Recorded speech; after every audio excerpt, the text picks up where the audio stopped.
Recording studio दुल्हिन बाजार।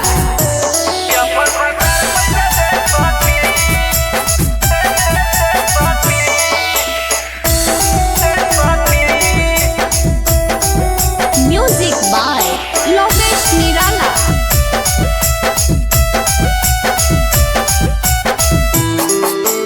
कैसे कहियो दिलावा के बतिया समझ न आवोगे सखी। कैसे कहियो दिलावा के बतिया समझ न आवोगे सखी। अपन भतार दे सखी हमर भतार पे चले सखी। अपन भतार दे सखी हमर भतार पे चले सखी। कैसे कहियो दिलावा के बतिया समझ न आवोगे सखी। कैसे कहियो दिलावा के बतिया समझ न आवोगे सखी। हमर भतार ले सखी अपन भतार पैसा दे सखी। हमर भतार ले सखी अपन भतार पैसा दे सखी।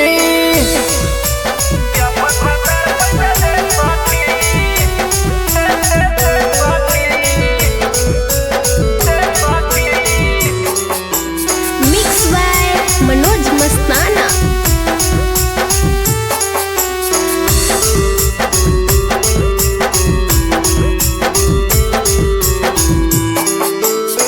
एने ओने मुहवा पियावा मारह कजा के गे। थक गेलियै हम ओकरा समझा के गे। एने ओने मुहवा पियावा मारह कजा के गे। थक गेलियै हम ओकरा समझा के गे। नून पैंचा तेल पैंचा भले न हमारा दे सखी।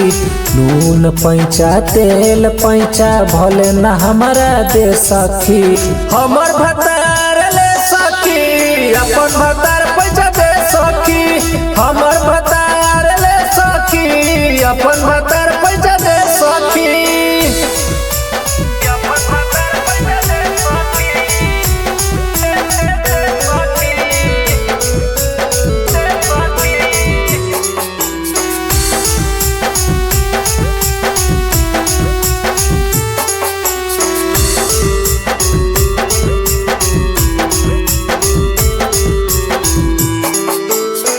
किसिम किसिम के रोजो खोजा है जोगार गे।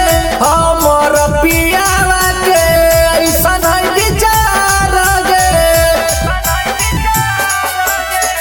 किसिम किसिम के रोजो खोजा है जोगार गे। हमर पियावा के ऐसन है विचार गे। राहुल पुजारी मनोज मस्ताना के करे दे करो हो जे सखी। डीजे जितेंद्र धर्मेंद्र के करे दे करो हो जे सखी। हमर भतार ले सखी अपन